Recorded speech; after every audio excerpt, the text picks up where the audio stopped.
Okay. So yeah, this is a photo of Well Done Baby हा cinema. Mixed आठवणी आहेत या फिल्मच्या.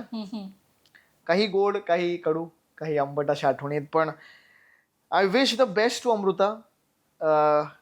महाराष्ट्राची ती चंद्रमुखी आहे. Yes. महाराष्ट्राची एक लीडिंग लेडी आहे. हा कुठे आउट ऑफ कंट्री शूट झाला? या हा लंडनमध्ये शूट केला होता.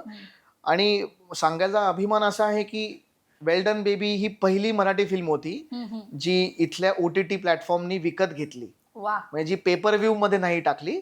तेव्हा लॉकडाऊन सुरू झाला होता आणि त्यांनी ती विकत घेतली आणि ॲमेझॉन प्राईमनी त्याचा प्रीमियर केला. सो ही पहिली मराठी फिल्म होती जी ॲमेझॉन प्राईमनी प्रीमियर केली. So special film for me. Yeah and lots of love and best wishes to Amruta.